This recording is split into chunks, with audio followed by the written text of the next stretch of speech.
Dogs love me. Just hold on to his foot while he screams. He'll settle down. This episode is for all you groomers out there, or anyone that grooms their own dog, which is just about everyone who has, well, a dog. Christine Neumeyer-Smith joins me for this episode, and we chat about all the considerations to take to help dogs become more comfortable with grooming, especially if they have a history of aggression in any type of handling or husbandry situation. Christine is a master groomer behavior specialist, certified professional groomer, certified behavior consultant for canines, certified professional dog trainer, and fear-free certified groomer and trainer. Her journey began in 1986 during an internship for the Essex Agricultural and Technical Institute Animal Science Program, where she discovered her passion for training and grooming. In 2000, she founded Happy Critters, offering house call grooming, in-home training, and behavior consulting. As an instructor at the Hall Pet Grooming Academy, she teaches the Master Groomer Behavior Specialist Program online course.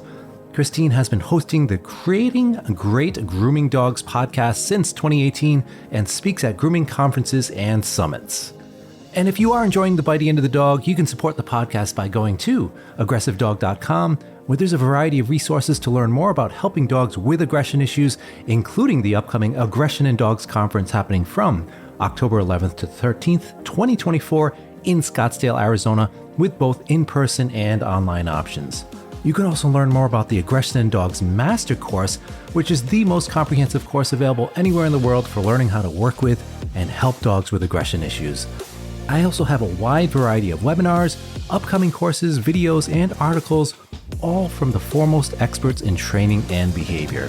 We are your one-stop shop for all things related to aggression in dogs. Hey everyone, welcome back to the Bitey End of the Dog. This week we have a topic that we haven't talked about on this podcast before. It has to do with grooming dogs and all of the considerations we should be taking, not only from the grooming side, but also the behavior and training side. So I'm really excited to have Chrissy Neumeyer-Smith join us this week. Welcome, Chrissy. Thank you so much for having me. Let's dive right in here. I would like to know what got you into grooming and training, because that's sort of an interesting dual role where there's not a lot of trainers that do both and not a lot of groomers that do both. So what got you into that side of things? So I went to high school for agriculture and animal science, and we were required to have a summer job internship, and I got one at a boarding kennel. So I was working as a kennel tech, and during my lunch breaks, I was watching the groomers and fell in love with it. And then I'd stay after work and hang out for the dog training stuff and ride my bike home. Both of those things just grabbed me from the very beginning. Nice. And that kind of bloomed into what you have going on now, which you're teaching trainers and groomers all over the world, right? Through your online offerings. Yeah, which is pretty exciting. That's amazing. And we were kind of talking too about sometimes between industries or between professions. So we have like the veterinary profession and the trainers and groomers. Sometimes there can be a little bit of conflict in the information and what beliefs are around behavior and training especially. So what are some issues you're seeing? Because you have the trainer's eyes as well as the groomer's eyes. So let's kind of look at both angles. From a grooming lens, your groomer's eyes, what issues do you typically see that's happening or kind of with the training side and this communication between industries? So I would say that a lot of these terms that we use don't sync up. And dog groomers, if they say an e-collar, they're talking an Elizabethan collar. Trainers, when they say an e-collar, they're talking about something entirely different. So some of our terms don't match up. Groomers tend to use terms like holistic grooming. Trainers tend to use things like cooperative care. I am trying to get more groomers to buy into the idea that cooperative care is really what we're looking for. But even just the words that we use. But I feel that there are a lot of places where there are some gaps, and each field doesn't really know what the other one's doing. Non-groomers think they know what grooming is, and they really don't. You might have some blind spots. And non-trainers think that they know what training is. Well, what would an obedience class do to help this dog? But training is so much more than obedience classes. So from a groomer's point of view, they might not even think to go to a trainer because they don't know what kind of options are available to them. Yeah, and vice versa. You're kind of seeing the same thing from the trainer's perspective. And it's again a sort of a lost in translation kind of communication issue, it sounds like. I think so. Yeah. When a trainer gives an owner instructions and then the owner gives the groomer instructions, they're playing telephone, and the context is off. And often the groomer doesn't have the background to understand or how to implement the instructions that they've been given. And so, of course, they think, these are ridiculous. I can't do that while I groom. So, there's a lot of barriers that don't need to be there. Yeah. So let's kind of dive into some examples of that, because as a trainer, when I think about, okay, if I've got a dog that has an issue with grooming, I'm going to do some counter conditioning. Maybe I'll use something like a distraction technique. I use some consent-based training or cooperative care and teach the client how to do, maybe the dog teaches a chin rest at home or something like that. Where are the problematic areas of that you're seeing in that translation? Is it because it takes so much time, or the skill sets? What issues are you seeing there? Oh, it's such a great question. You even mentioned like chin targets, nose targets, things like that. The problem for groomers is that there's nobody watching the dog's head. And it's one of the most common things that we find frustrating. As a groomer, you are one-on-one with that dog, and you are trying to do something on a back foot and literally cannot see if that dog is holding a nose target or a chin target or staring at the bucket or doing some other start button behavior. So some of those start button behaviors aren't a reality in the grooming shop unless we now have two people and are charging for two people worth of work. And trying to help more groomers understand that that's a great procedure to work toward not needing it later. So sometimes groomers are being told, okay, and you'll need a clicker and you'll need treats. But as a dog groomer, if you are working with a dog, it's so common. I'll use an example. A dog groomer might be drying a dog's front leg, and they've got the nozzle of the dryer under their left armpit. They're holding the dog's foot with their left hand. They've got a comb in between the fingers of their left hand because they're switching out from the brush in their right hand to the comb. And somebody tells them they need cookies and a clicker, and they're like, I'm already doing 3 hands worth of work. And their frustration gets there, and they don't understand the why. They don't understand that these are approximations toward a dog that you can do all of that with. I hope that answers your question. Definitely. So besides shape-shifting into an octopus where you have like 8 arms where you can hold all these different things, what are some things that you're seeing that do work well, translating from the trainers recommending something, or teams where you've seen trainers working with somebody that needs help in the grooming? What are some types of techniques that you do see work well? What I think works really well is if a trainer is talking to an owner about working on things at home and understanding the context that they're going to be used in. And then the groomer has this dog who the owners are already all set with the idea that we don't need to complete a trim today. We don't need to complete nail trimming today, that they're working cooperatively, that not just with the dog, but the groomer and the trainer are also on board with, let's help this dog have a better experience today and let go of the grooming outcomes. And that works really well. And can you think of some actual techniques that we might be doing at, let's use an example, a dog that needs, let's say, ear cleaning or something like that, and the dog has an aversion to that. But let's say it's something we need to kind of get done. It's kind of more urgent on that side of things. What do you see, for example, in that regard, that a trainer can work with at home and be like, okay, we're going to do this at home with the client, and then it's going to translate well to the grooming experience without the trainer or the owner there? I think what works really well for something like that is that the owners understand that when they're at home, they're trying to incrementally help this dog feel more comfortable with the types of touching, because that does translate to others. And maybe they've been going to this groomer for a while. Maybe this is not a new stranger, but that's part of what groomers face. Groomers don't live with these dogs. So if they have this dog come in they've been working on doing something around the ears, now if the groomer knows, oh, I'm going to continue on with the kind of training you've been doing at home. If that communication happens, and maybe that is just ear touches and lifting the ear up and then seeing how the dog handles things like, okay, now we're going to put a cotton ball, and now we're going to put a cotton ball near your ear and in your ear, and all those little minute things that we do as trainers. For a groomer, if they don't understand the why, that can be really frustrating. But it is for our owners too. And if we think about groomers as a different type of owner, that can be really helpful for us.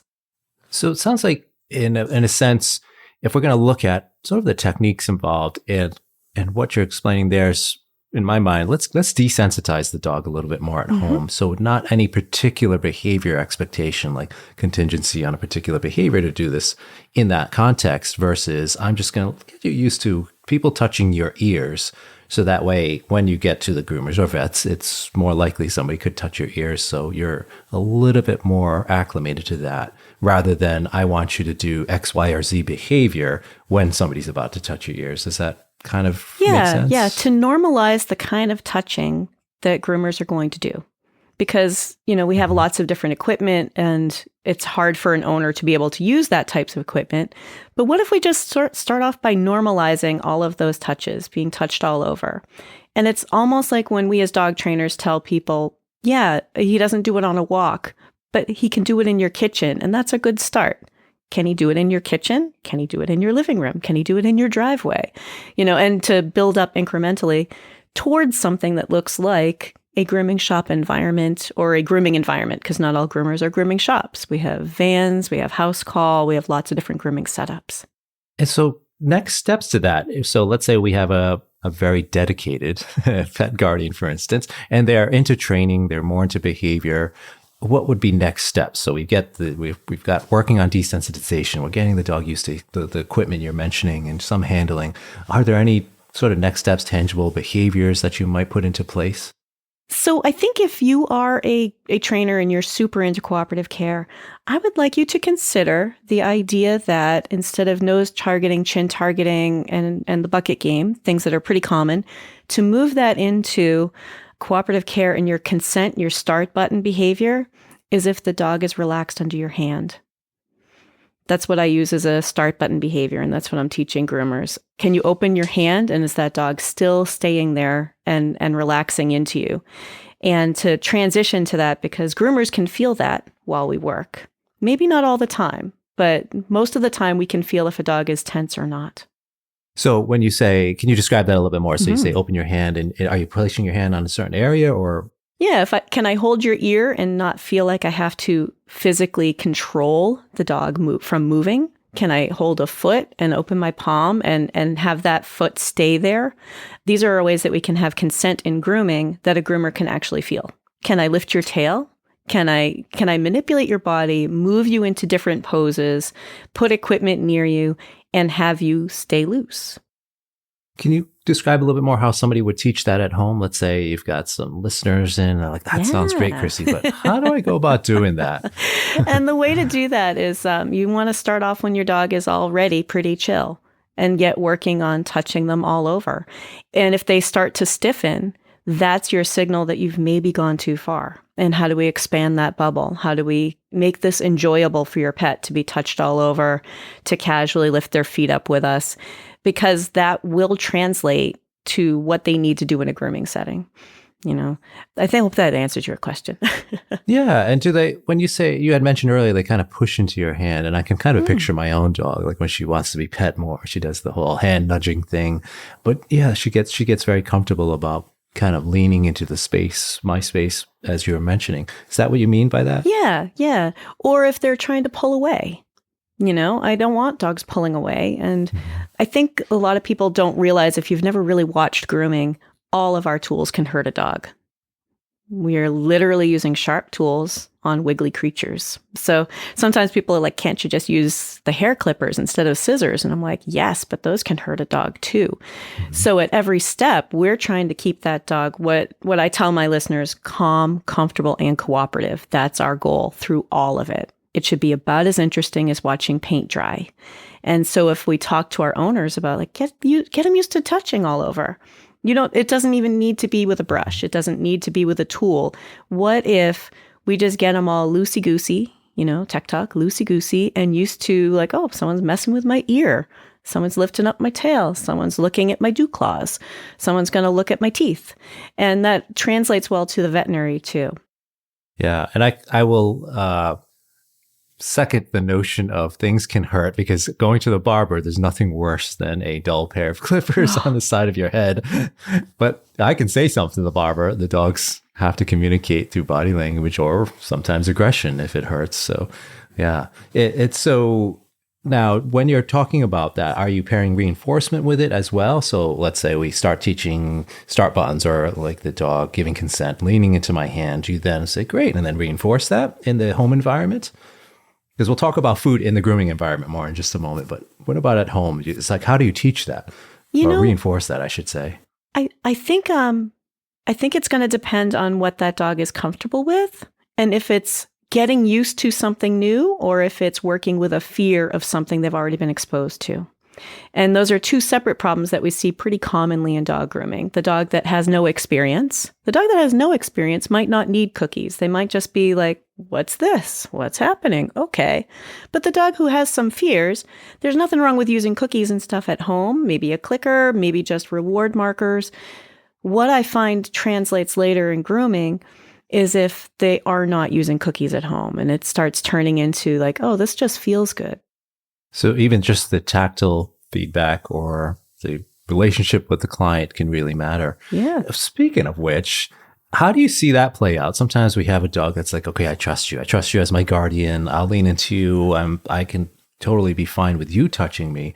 What about the dogs that it doesn't translate well to strangers or a groomer or somebody else? So like, only my person can do that kind of stuff to me, not you. Do you see that happen? That happens quite a bit. And what many groomers are trying to do to address that is to set up meet and greets. You know, maybe this dog is a new customer for us or a new dog to that owner or a new puppy, but a meet and greet. Like, let's just get you used to us, because the difference between a stranger is going to give me a bath or my new weird friend is going to give me a bath can be a huge difference. So for us to think about that in terms of, all right, well, you've done a lot of work at home, and how can we transfer that to other people, other trusted people? You know, maybe that's not going to be every person, but that could be a particular groomer. Do you find it translates well if that pet guardian has some friends come over or other family members to help practice with this? Okay, Uncle Bob, come over and we're going to have you do a little bit of touching ears. And as long as the dog, again, is showing consent for that. Perhaps. I'm not really sure. I haven't tried that because I'm a little bit worried about someone trying to have a helpful friend come over and maybe overwhelm their dog, you know? Yeah. I think it would matter a lot on who is doing it. Yeah, sure. yeah. Because next thing you know, you've got that friend who's like, dogs love me. Just hold on to his foot while he screams. He'll settle down, you know, and undo a whole lot of work. Exactly. But owners can do a lot. And especially if they're thinking in terms of this is to help our dogs feel comfortable. This is to help our dog feel good. Dogs are going to have, if they have a 15-year lifespan, they're going to have grooming needs their entire life. And if we start thinking about that, like this is not emergency medicine, this isn't pulling out porcupine quills once in their life, this is for 15 years.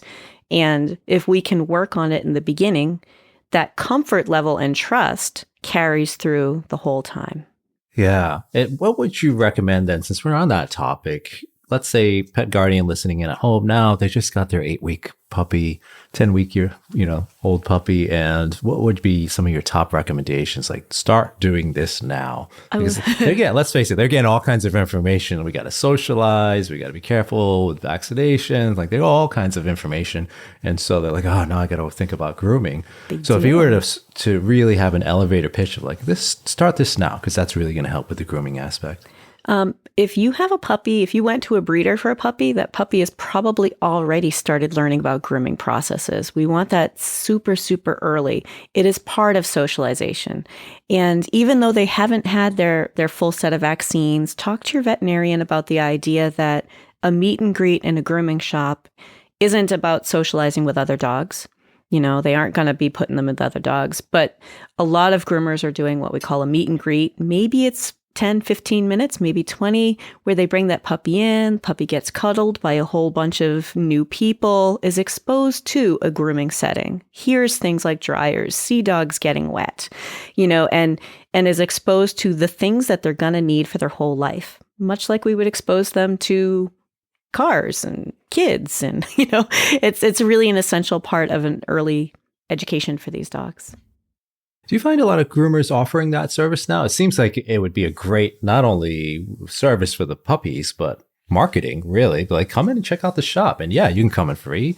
socialize your puppy, and then we'll see you as a customer for the rest of the dog's life, right? Yeah. Do you see that's a standard or kind of a standard practice, or it needs to happen more? It is really becoming a standard practice. There's a lot of interest in behavior in the grooming realm. And a lot of groomers are trying to get owners to bring the pups in for like a couple little sessions that don't involve a bath. And maybe that first grooming session is a minimal, like, we're going to get you wet. Maybe we don't even wet your head, but we're going to get you wet, get you a little soapy, get you used to things. It's actually becoming pretty common practice. And sometimes they're selling those as a package, like, okay, your puppy package is going to include 3 of these little shortened visits. We're going to get your puppy used to the kind of things that they're going to need to know as an adult. Oh, that's fantastic. That's good to hear, because I hadn't realized that, but that's good to hear that trend is taking off in not only the grooming world, but also the veterinary world. Yeah. Now, from the grooming standpoint, what questions would you ask to the pet guardians? What groomers should ask the pet guardians? Some tips for the groomers listening in. So I have 4 questions that I want groomers to ask, or really anybody who's working with animals, to ask owners to try to get a feel for how their dog might respond to things. And I tell these to everybody who will listen. But the first question is, what does your dog do if he doesn't like something? And this is before we've had any behavior issue. This is before we even meet the dog. What does your dog do if he doesn't like something?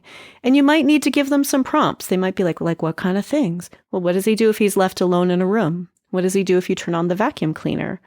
And then they start thinking about it and tell us what he does.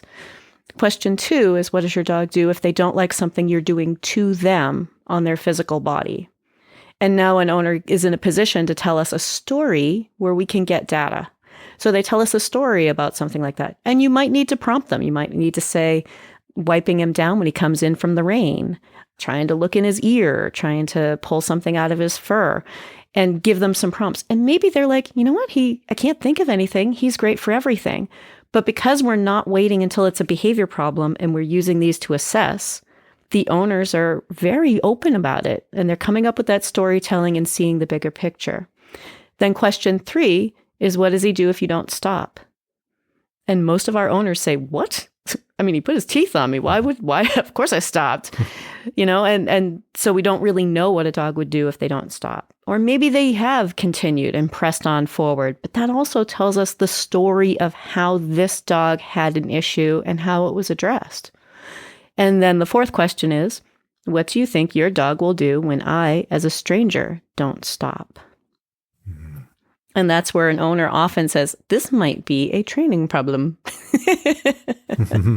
Yeah, I love those because they're general enough to really extract the information. I use similar questioning when I'm talking about aggression cases or with a client with an aggression case, because sometimes you need to ask a much broader question. Yeah. That's going to allow for sometimes, oh yeah, that's right. He also does this or she also does that. And I love those questions. And groomers should be assuming that every dog is an aggression case until they prove they're not.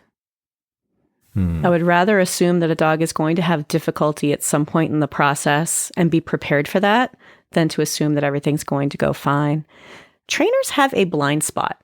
And many trainers do, which is that we work with owners who know that they have a problem, recognize that they have a problem, and made at least one step toward fixing it. Groomers work with the full range of pets out there. So they may have an owner who's like, well, of course he's going to try to bite you. Dogs hate grooming. That's why we brought him to you. So this gives us more information for us to find out what this dog is really likely to do. And then from that conversation, we can talk to an owner perhaps about, this dog sounds like he might really hurt somebody. Or, I'm glad he sounds like he's going to be great. That's a conundrum, because I was just thinking, like, what do you do? Like, because some pet guardians, they can't trim the dog's nails, so they're afraid to, or, and there's like, okay, let's take the dog to the groomer because the groomer's going to get it done. But what if the groomer's like, I'm not going to be able to get it done because your dog doesn't want me to trim the nails. So how do those conversations go? I mean, that must be tough especially from a business standpoint, right? Like, how do you navigate that conversation? That is really tricky. So because I do the behavior part also, I can talk to them about, you know what, I know in the past you've probably been able to pay for people to just restrain your dog and get it done. But that's also why you have a 7-year-old dog who's still terrified of it. And a lot of people don't realize that dogs can become injured while things like this are happening, the more people you add. So I talk to people about, let's see what we can do about helping them feel better about it. But there are lots of different ways to handle that conversation.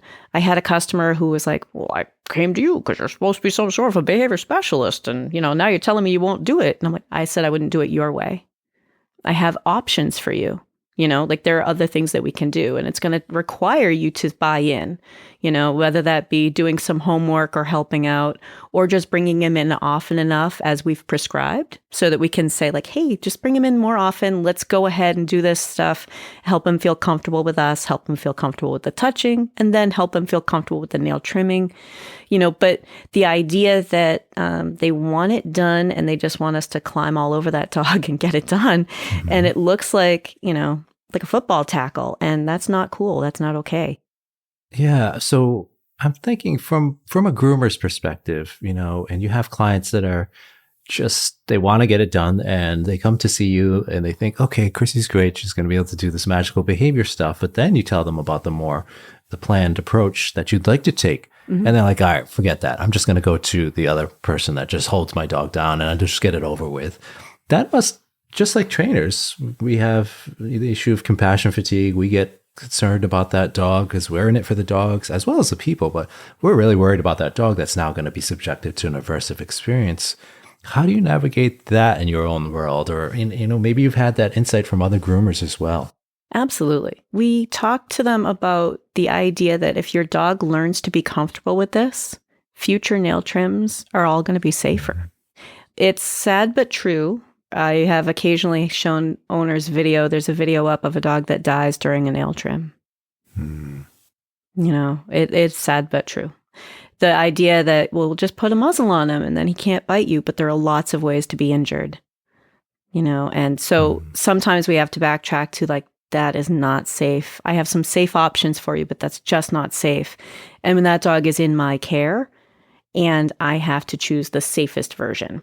But I also tell them, in my experience, if you give me 3 or 4 sessions where I don't have to worry about what gets completed nail trim wise, as an example, and we just work on behavior, give me 3 or 4 sessions to show you that we can have improvement. Because sometimes they just don't believe that there's a way to improve it. How do you cope with it as a groomer when you're seeing that, regardless of however you try to talk to the client? They're just like, no, I'm off. I'm going to go back to that. And then you see that, you might see it repeatedly too. Sometimes we, as trainers, we see these strings of cases that they end up going to somebody that's promising a quick fix, but it does nothing to help that dog feel better in that situation. How do you, Chrissy, cope with that? Yeah, it breaks my heart. It makes me feel like I didn't effectively help that owner understand the problem. It doesn't happen very often, but every once in a while, and usually it's not another groomer. It's when the veterinarian has told them, like, don't worry about it. Just bring him in. We'll have the techs climb all over him and do it. Usually it's people don't usually bump my opinion for other groomers or other trainers. It's usually like, well, the vet said. And I'm like, oh, but we have these other options. But also to be able to say, in my experience, I can teach your dog to be much better for this. They may never love it, but I can teach a healthy dog to be a safe dog. Yeah. Do you have any advice for newer groomers? Because it sounds like you're seasoned and you also have the benefit of being who you are. And so you sort of like what I do is you have already the credibility. So kind of what you say resonates. It's more likely to resonate with people that know your reputation. But do you have any advice for the newer groomers out there? And this would resonate with trainers as well. When you're experiencing these cases where, okay, here's a dog that's just going back to the old handling and rough handling situation, and you start to see that over and over, and it starts to affect you emotionally. What is your advice to the new groomers in the field? They're seeing that and they're getting burnt out because they keep seeing that, and they're trying to follow the model you're demonstrating. I think the way to start that is if you're brand new and you don't have your own case study yet, you don't have your miraculous transformation story of your own, but to say, I know that this makes it worse. I know that holding this dog down and doing it while they scream, even though nail trims are very important, I know that this will make it worse. And that can be the little nugget that you hold on to and you're like, listen, there are things that we don't do because we know it'll make it worse. It can be hard to figure out the various ways to explain things to an owner. But I tell my owners too, like what I tell my listeners, which is the goal is a dog who is calm, comfortable, and cooperative. And we're going to meet him part way with that cooperation. It's not obedience, it's cooperative. But we need him to be calm for it. And there might be some work that we have to do for this dog to be touched. Never mind the nail trim. I think that a lot of the time we're assessing nail trim problems because that's the thing we're having difficulty doing. But the dog has a much bigger issue. Yeah. And I want to talk more about aggression too, kind of segueing from that, those issues that the dogs are experiencing and how it can manifest into aggression. But we are going to take a quick break to hear a word from our sponsor, and we'll be right back. Thanks for tuning in, and I hope you are enjoying this episode.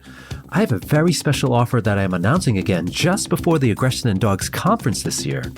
You've heard me talk about the Aggression in Dogs Master Course on this podcast, and for a limited time to celebrate the 5th annual conference, I'm going to launch a bundle offer that includes the course and a whopping 28 webinars from the world's foremost experts on aggression. Yes, that's all of the webinars. The webinars alone would typically cost more than $900 to purchase together, but I'm including them for free in this special bundle deal with the all-new Aggression in Dogs Master Course. That's right, I've updated the Master Course in 2024 with the latest advances in modern training and understanding of behavior. And just some of the topics for the webinars include how to break up a dog fight, assessing canine posture and movement, the genetics of aggression, dog-to-cat aggression, dog-to-child directed aggression, and treat and retreat with some of the most respected behavior pros in our field, including Suzanne Clothier, Grisha Stewart, Dr. Amy Cook, Dr. Christina Spalding, Laura Monaco Torelli, Jen Shryock, Trish McMillan, Dr. Tim Lewis, just to name a few. You'll receive 28 webinars, the master course, live group mentor sessions, and access to the private Facebook group, a value of over $3,000, all for just the price of the master course, which is $595. There will only be 50 bundles available in this offer, and I'm going to drop a link to the bundle in the show notes for this episode. The offer will expire on October 31st, 2024, which is just 2 weeks after the conference. Though the bundle typically sells out quickly, so please take advantage if you are interested. Head on over to the show notes for this episode in the podcast platform you're listening to and click on the Aggression in Dogs Master Course and Expert Webinar Bundle link. All right, we're back here with Christine Neumeyer-Smith. We've been talking about grooming, and now I want to jump into the topic of aggression and seeing aggression in the grooming context. What are some safety precautions other than muzzles? We of course talk about muzzles a lot on this podcast, but actually I would want to know more about what you think about which types of muzzles, but let's talk about safety in general. What are your top recommendations for groomers to stay safe in the grooming environment?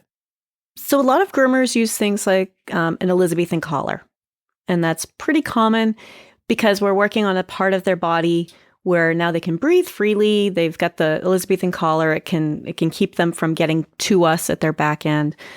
But frankly, the idea that they're aggressive because grooming is unpleasant, uncomfortable, and or scary.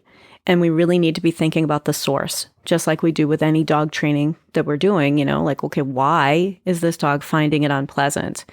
And can we safely set up a scenario where this dog is now feeling safe, but also we are not going to get hurt? There are a couple of things that groomers do that others don't do, which is like reach down to a dog you've never met. Oh, her name's Bella, and she's always been good for grooming, and reach down and pick that dog up. Think about the invasive things. Everything about grooming is evasive and intrusive. Trying to teach groomers about least intrusive and minimally aversive when grooming is intrusive and in many cases aversive just by what we need to do. So to keep everything safe, part of that is going to be setting some boundaries for when the dog is nervous, what we're going to do, and let go of the idea that this grooming needs to be completed, and maybe have a little checklist of what's most important today. Is it getting around those eyes? Is it getting the nails trimmed? Is it getting some length off? Is it the bath? And letting go of the idea that everything needs to be completed. Because I'm trying to make groomers understand that we don't sell haircuts, we sell haircutting services. And many of these dogs are not well prepared for our services. And in one fell swoop, we could teach them to be terrified. How do you, from a business standpoint, how do you suggest groomers navigate that? Let's say, okay, because I'm unfamiliar with how that would be billed or how that works, but let's say we've got to get nails done, hair trim, bath, the whole nine, and you go in there and like, okay, all we could do is the nail trims today or the bath today. Do you then send the dog home because you're noticing the dog's nervous and uncomfortable and you want to be following to make sure that this dog is comfortable and we're not doing any damage here to the dog's behavioral repertoire, so to speak? What do you do then? Or what do groomers do then? Do they still charge for the full session, or how does it work? I'm trying to encourage groomers to ask those 4 questions that we went over so that they have a better idea of what they're expecting. But also maybe that first grooming is the one where you're really finding out how this dog feels about it. And so because of that, you've already talked to your owners about, listen, you do a certain amount of time. Maybe it's by the time frame. As a house call groomer, I will sometimes book somebody like, listen, your dog's not going to be able to do a full grooming session. Let's book 1 hour. It has a start, an end. It has a price attached to it that does not refer to our outcome. It's not like I bought a pretty head. So if we help people understand that this is the effort involved, because these are professional services and not necessarily the nail trim or the haircut, but we are working toward effective nail trimming, hair cutting, bathing, drying for the future. I love that. It's very similar to training, especially in aggression cases, is that we are not going to complete the product in one session. So a lot of it for me is the educational component in that initial exchange with the client, just talking through things, how it's going to work so you can set expectations. It sounds very similar in that regard. Very similar, very similar. And by doing that, then your owner can ask you the questions. And the owner can say, but wait, so, he needs to look good. We have company coming over this weekend. And we can have those finer conversations, those more minute conversations about, let me see what I can do to make his head pretty. But your dog isn't well prepared for this. Grooming is weird. It's really weird. We are touching every little teeny tiny millimeter of that dog. Every little tiny spot. We're in their gums, we're touching their teeth, we're all over the place on that dog. And for a lot of our dogs, that is really scary. Yeah. Now, what's a conversation technique you would have to convince the clients a little bit more of that, really advocating for their dog's needs and helping them understand, rather than the client wants a pretty dog for their guests coming over this weekend? I'm sure that conversation comes up a lot for you guys. And what are some tips for that for groomers listening in? It does come up a lot. And I know a lot of groomers are worried about, what does that dog look like when they leave my shop? But that last little bit of, I need to make him perfect, is probably past that dog's limit. So I actually started my own business back in 2000 because I was so tired of working with these dogs during a grooming appointment and getting them so that they're really good, and having a boss tell me, but you can't go home looking like that. You need to finish it. And knowing that I had made such progress, and that the last 10 minutes dissolved into, fear and snapping, or whatever that dog does when they respond to fear, which might be aggression, or it might be trying to jump off the table or get away from us, So if in those last couple of minutes, it all just made all of your work irrelevant. And sometimes that's what groomers need to hear and owners need to hear, like, oh, yeah, I don't want to undo the good work that we're doing. And also helping them understand the future. Puppies that are being born right now in January of 2024 will have grooming needs till 2039. Are we going to fight with that dog that whole time? It just doesn't even make sense. And sometimes that's what helps owners go, whoa, yeah, that's a long time of fighting with a dog. And we can teach them to be good. Yeah. Yeah. It puts things in perspective for sure for them. I want to take just a step back again to the safety precautions as well. You had mentioned the Elizabethan collar. We had touched base on muzzles that could be used in some contexts, but what else would you recommend for groomers? Body language reading, like what are some of your top, like if you had a brand new groomer and you're like, you've got to stay safe here. What are some of the top other things that you would include? I can tell you that a lot of groomers are using tools like belly bands and the hammocks and muzzles and Elizabethan collars. And I'm not against those or really for those. I think that what's really important is that no matter what we are using, it's about how the dog perceives this moment. This moment matters. Is the dog being held still so that we can get something completed? Or is this dog actually finding this comforting? Things like hammocks and belly bands for an older dog who's having trouble standing, some of them relax into that. Happy hoodies are another thing that it's almost like a terry cloth snood. Like it just goes up around their ears. It's almost like a headband to help protect them from sound. Some dogs find that really reassuring. Other dogs find that really constricting and scary. So no matter what we're using, our goal is to assess, is this helping this dog have a better experience today? And also, as groomers, if you are really worried about a dog, I want you to take that inner knowledge you're picking up on something, and say, am I in over my head? Is this dog at a point that this is dangerous? Groomers are masters at body language. They learn that very, very quickly. And they're really good at recognizing body language. What we're not well trained on is why that body language is happening, what it means, and what we can do about it. Tell me more. Yeah. So, when you reach into a crate to pull a dog out, I want you to think about the dog grooming clientele almost like shelter work. Many times we don't know these dogs, and you start noticing body language. You see that dog stiffen and give you the eye. But are you savvy enough with behavior to know what that means or how to help? But if we're always thinking, can I help return this dog to calm and help this dog cope with the situation they're in, that's a very safe mindset. Does that answer your question? Totally. Yeah. And it completely resonates with the shelter side of things. You were just using that example where, yes, they become really good shelter handlers, meaning they are really good at reading body language and what could potentially happen next in terms of biting, snapping, growling. Yeah, they're three chess moves ahead. They see it and they're like, I know what happens next, Yes. Yeah, and that just comes from hands-on experience. That's why I recommend trainers volunteer with shelters as much as they can, because that's the best way to get hands-on, not only with the dogs, but reading the dogs and recognizing body language. It's such a crucial skill to stay safe. But the underlying, you touched on it really well there, Chrissy, is that the underlying emotions and what could be motivating that dog's body language or the emotional responses we're seeing, right? That can make the difference with how to really empathize and when to take next steps with that dog. And so in that regard, how do you teach groomers to kind of know when to push or stop, or push or stick, sometimes they call it, in training? And, you have, we were talking like examples before about, you've got a dog mid-shampoo and then suddenly the dog is freezing or showing some signs. You're like, uh-oh. So it's not a situation where you can be like, oh, we're going to just stop because this dog is nervous. There's certain instances like that, but also instances you could be like mid-shave and be like, do I continue with this shave? So talk us through that a little bit more.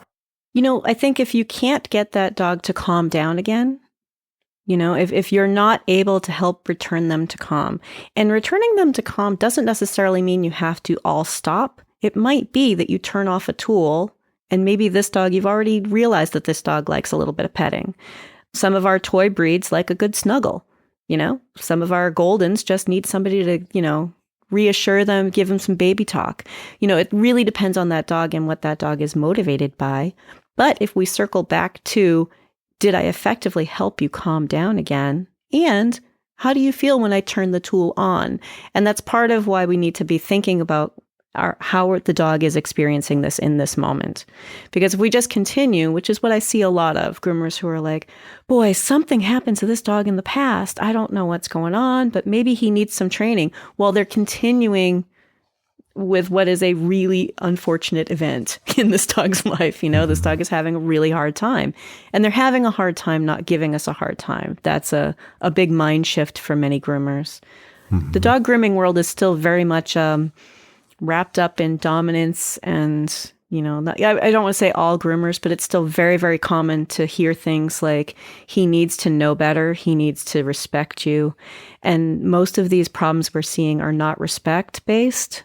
They are, this is really uncomfortable, or this is frightening, or maybe they're uncomfortable because they are sore. We have a lot of health issues with our dogs that are still getting groomed. Some of these dogs are experiencing hip pain and knee pain while we're trying to stand them in a tub and stand them on a table and pushing their boundaries further than they can handle. So it's really important for us to look at that individual dog and help our owners understand that I am trying to do what's right for your dog, for you and for your dog. And this is about helping your dog have the best experience so that we can continue on for the rest of their life. Yeah. Yeah. And I was just thinking along those lines of just like training, you start to get to know that individual dog and where they can be sort of made to go along a little bit further along. You kind of decide, okay, this dog is ready for the next steps versus this dog needs to stop, because you start to really recognize the conversation you're having with that particular animal, right? Absolutely. Absolutely. Do you have another thought on that? Well, I think that if we're helping the dogs be calm, and that's my mantra, I'm saying it all the time, but checking to see if they're comfortable with things, then you're also being more aware of when that change happens. So if you're actively thinking about like, okay, well, wait a minute, I noticed him get uncomfortable when I picked up the tool. Well, that's something that we can apply a particular process to, right? We can create a new CER for that. We can, but often we're just thinking like nail trimming is the thing that dog was worried about. But was it? Like let's step back and notice when we lose that calmness, when that dog starts to stiffen or give us the eye or try to jump off the table or whatever that thing may be. But if we're focusing in on calm and always being aware of what this dog is experiencing, we're more likely to notice when the change happened. And then we can really assess, how do we fix that little piece? There are lots of puzzle pieces, which is fascinating for us as trainers. For groomers, that's the frustrating part. Just teach me, I don't want him to bite me, And they don't find that part neat. Yes. So on that note of biting dogs, what are some considerations for dogs that do have a bite history in a grooming setting? So client comes to a groomer like, okay, I've been trying groomers, but the last groomer we got fired from because the dog bit the groomer. So we can muzzle the dog. We're working at a home with our trainer. So they're making the steps, but considerations for both groomers and trainers for dogs that do have a bite history. Do you pick certain groomers, or do you have somebody that's very experienced, or do you have like a network of people? Like, tell me more about what you do with the dogs that bite. I know a lot of groomers don't want to use muzzles. However, I feel that if you have a dog with a bite history, first thing I want to do is teach them to be comfortable with a muzzle. And to be comfortable with a muzzle, not just wear one, but to be comfortable with one, so that we can each perceive that like, biting is no longer on the table, which for some dogs, they realize that. I know that's very anthropomorphic, and how can I prove that? But they change their tactic if they are wearing a muzzle, and we're still proceeding as if that dog's comfort is the most important thing. So hopefully they're learning, wait, I wiggled a little bit and they tried to calm me down again. This isn't the party I had at the last place. This isn't the way it went down last time. We're making those efforts to help the dog be calm. But if you are inexperienced or you're worried, honor that and send that dog to somebody else, and I don't want to recommend meds or not recommend meds, but let's talk to our veterinarian and have our owners talk to our veterinarian about, is there something that this dog, maybe we can help this dog have a better experience in these moments and set it up for the most success. Is there, like, for instance, with the training world, we have folks like myself that specialize in aggression. Do you see the same thing happening in the grooming world, where some groomers like, I will take the biting dogs because that's my specialty. I like working with the fearful dogs, the dogs that have issues with grooming is like really at a high level. Are there people focusing on that in your side of things? There really are. There are a lot of people out there saying like, hey, we can do better. There are lots of different approaches, but there are people who are definitely like, yep, I want to work with your shy pup. I want to work with your scared pup, or I want to work with your aggressive dog. I train some of those people, so I have some of those people going through my course. But there are other ways to do it too. I know a lot of groomers have taken the fear-free certifications because they are really interested in this. But what happens is that it can be really tricky if they work for somebody and they have a business owner telling them like, I don't understand how we make money on this. I don't understand how this works. We do haircuts. But sometimes I can help them reach that business owner by saying an injured dog can cost you thousands of dollars. And this is unsafe. Doing it the old way is unsafe. If we set this up to be as safe as possible and we're charging for our time, we have lost nothing. Yes. I like that. And an injured employee will cost thousands more when you think about it. So, you want somebody taking every step to ensure that dog doesn't bite. Yeah. I mean, I have business insurance, but I have a $500 deductible. A nicked dog could easily cost $1,000, a couple thousand, injuries happen. We are using sharp instruments, and often we are a millimeter away from their skin. Think about what it takes to trim near an eye. Yeah. A lot of skill. Yeah. In my mind, because it's not my area of expertise. Now, and nor do I want it to be at this point. But so let's talk about food a little bit, because we haven't talked about using food with regards to safety and distraction. I've seen some techniques where, somebody might smear peanut butter on the side of a scale or use some sort of food tube or something that the dog can be distracted by while the procedure is being done. Do you see that commonly used? We're seeing it more and more, but there are some concerns with using food in a grooming environment. And part of that is related to how much history you took on that individual dog, because some of our dogs are resource guarders and owners are never going to think to tell a groomer that. So there should be, if you're going to use food, some discussions about what is he like with food. Because if you can imagine a dog that doesn't want anyone to go near his dish and you're trying to trim his nails while he licks a lick mat, that could be really dangerous. But also, all of the other dogs in the room could have an effect because of that food. Like, I smell peanut butter. There's bacon happening over there, or the squeezed cheese. And maybe it just makes them extra silly and wiggly. Maybe they start resource guarding. Like, this table smells like something awesome, and I don't want anyone near my table. So we have to really think about that in the grooming setting. We are not just working with one dog, and it's not our dog. I don't know this dog the same way I know my own dogs. It's a little bit more like, would you do it with a shelter dog in a room full of other shelter dogs? A dog that maybe you don't know all that well and doesn't know you. But for people who are using treats, often what they're doing is using like the liver treats or something like that doesn't create a mess, is going to be easier to clean up, doesn't have lingering scent, we can't really perceive what dogs smell, but isn't super charged up scent, right? Like, it's just kind of a treat, something yummy, some morsel of something or other, and doing a lot of cleaning in between, probably booking their day differently so that they can have a dog with a really treat heavy session, which often requires two people. That's what I was just going to ask you is how to, because you had mentioned earlier, there's so many tools. We've got so much going on with our hands already. It's almost impossible if you're going to be treating a dog while grooming or doing some actual procedure. So that's where those licky mats or those food tubes, something that can dispense the food without having your hands on, can be helpful. But yes, it's absolutely important to look at the resource guarding component as well. Yeah. And also, is it going to create a mess on that dog's face that you're trying to trim? Right. Right. That dog's now licking everything and you're like, I got your face all nice and dry. I think because as humans, we often get our hair cut wet. You might not know that to do a nice proper dog haircut, we do that dry. So they've been bathed, dried, and now we're doing a haircut.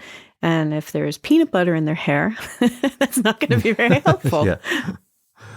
So it's very context and situation specific. It sounds like when you're going to use food, when you can't use food. Yeah. And, you know, something else I thought about as well is the comorbidity with some resource guarding dogs also have handling issues. So they don't want to be touched. And as trainers, we sometimes see this, a resource guarding case dog that guards their food bowl also doesn't like to be handled. Yeah. And that typically is revealed in the historical data we collect or the information we get from the client. Which but do you customers see that don't really give sometimes? groomers that information, which is why I encourage those 4 questions. Like, know what you're getting into, because owners think, well, I'm just going to pay to have somebody do it, you know, and they don't realize that it's not our job to get hurt.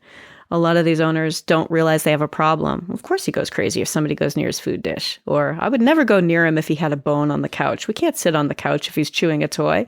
But they don't tell us that. So even if we want to use something like treats, it requires a little bit more forethought to find out what's going on with this particular dog. But maybe we didn't think about that with the dog 2 tables down. Yeah. Yeah. A lot of these issues can be alleviated by just good communication with the client and asking the right questions. Yeah. And I love that there's like this educational component to it too for our clients, meaning we're teaching them or giving them the information they need to be what else to be aware of. It's not just send the dog off like to an auto body shop and just like boom, comes back. There's a lot of details we want to know about to ensure the best possible outcome for all involved. Yeah. And I use auto body shop examples that there's a point where if I bring my car to the shop, they give me the brake job I need or they don't do the brake work. I don't get to pick and choose what happens in my brake job. You know, so if we're like, listen, as your groomer, I need to help him be comfortable with this. I can't give you the nail trim you thought you wanted. If it involves like 4 people and a muzzle and just get it done, like that's trying to tell the mechanic how to do my brakes. And as a professional, we need to be able to say like, listen, we know that makes it worse. That's dangerous. Someone's going to get hurt, much like your brake job. If you don't get your brake job done right, it's going to make things worse. Yeah. Yeah. That's a good analogy. So let's segue into a little bit about breeds, because we do like to talk about breed characteristics on this show. So we could talk about it from a grooming and a training standpoint. So grooming, obviously, you might think of doodles or something where it's going to be different than grooming a Doberman. But what about from the behavior aspect? So from your trainer lens, if you were to say, okay, we've got to be considerate around this particular breed because they're more prone to be suspicious of handling or touching. Would you say there's any particular breeds you're cautious of or just more aware of when you're starting the grooming process? I would say I talk to a lot of groomers about understanding our terriers better. Because if we look at what terriers were bred to do, their I'm uncomfortable response is often aggressive. Like, hey, I'm uncomfortable. They're not going to freeze. They're not going to try to run away. Like that, we bred that into them. So to know that ahead of time and just help them be comfortable so that we don't see that response.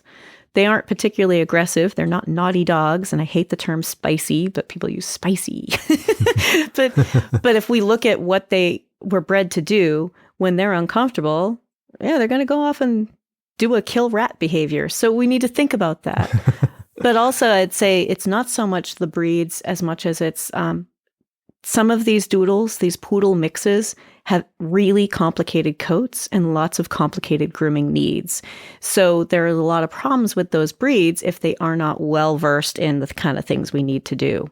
Because by 5 months old, a doodle is probably matted and they're coming in for their first grooming at 5 months old. They probably need to be clipped down all the way. And that's exhausting, first of all. Like the kind of expectations for some of these coat types and their grooming needs mean that they need to do a longer endurance run.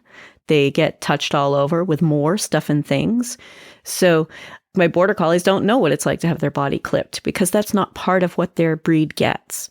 But these doodles, and we're seeing so many of them, we need to think about like this dog is going to be asked a lot more. They're going to need to do a lot more than like the average golden. Yeah. Yeah. Doodles are the talk of the town for, I think, trainers and groomers. And I love them. I love them. Yeah. But if you're not thinking about we reference Kim Brophy's book quite a bit, but the standard poodle and a golden retriever, that's a golden doodle, that's all hunting dog. Like we would not expect a young golden retriever to put up with the kind of things that we're trying to do with a young doodle. Mm-hmm. Yeah. They're an adolescent, they're goofy, they have, no patience at all, yet they have a coat type that's going to take 2 hours or more. Yeah. Yeah. Interesting point. Interesting point. So I'd like to hear about maybe one case that you've had, a grooming experience that really resonated in your mind, whether it was something really difficult or something that had a really wonderful outcome. Can you think of something you can share with the audience? So I had a little old dog who, when she would get excited, she came to me as a new customer because she was starting to have seizures if she got really excited. So at 16, like starting up with a new groomer, and they thought, let's just do whatever we can with her, and trying to help her be comfortable with things that maybe she was never comfortable with before. And we did. And we did not have any seizures. We didn't get her worked up. And I think a lot of people would have given up on the dog that age, but she can't be sedated for grooming. She's much too old for that. She's frail. She's fragile. She has health issues. So to think about how can we come up with a plan that's going to work for an older dog with known medical issues. And I circle back to, can we just work on calm, comfortable, and cooperative? And that's what we did, because even an older dog who may not have the cognitive ability to learn new things can respond well to someone trying to help them feel comfortable. Yeah.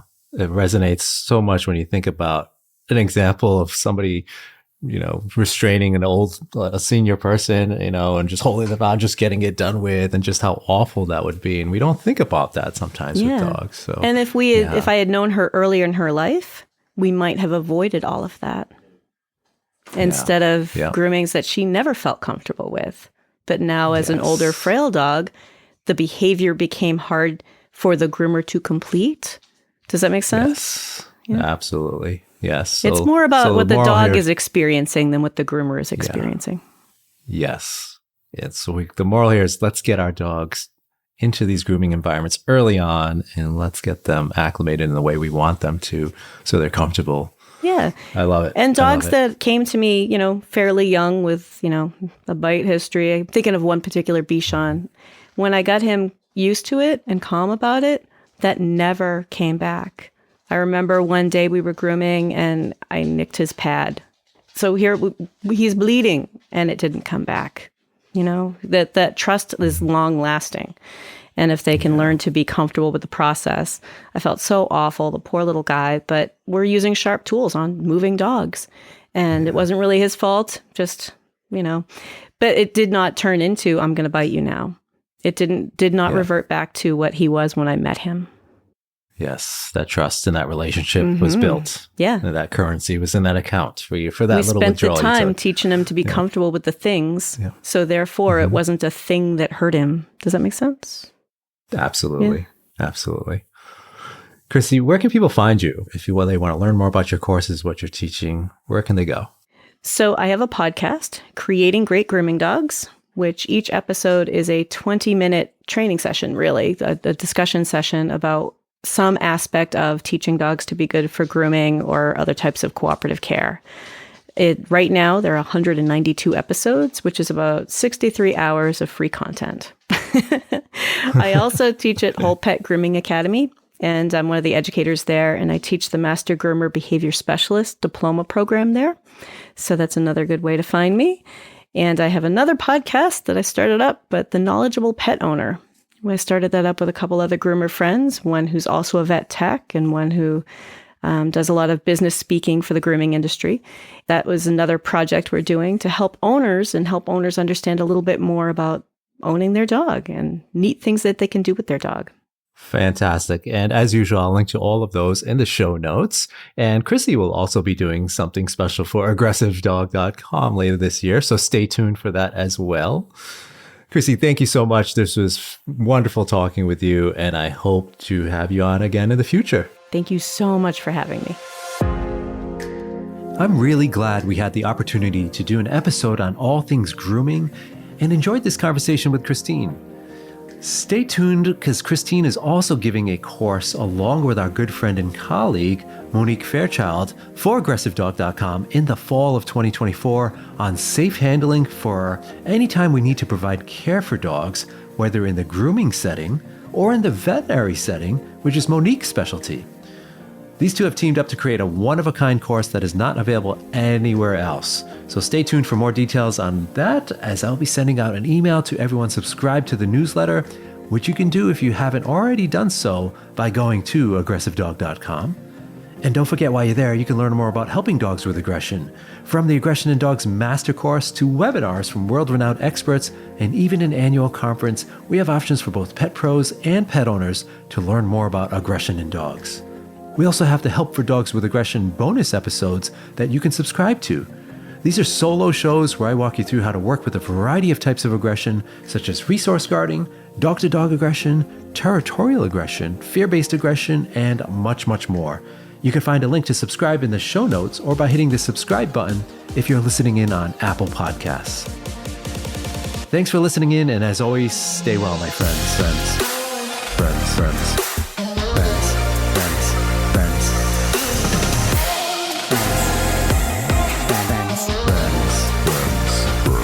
Stay well, my friends.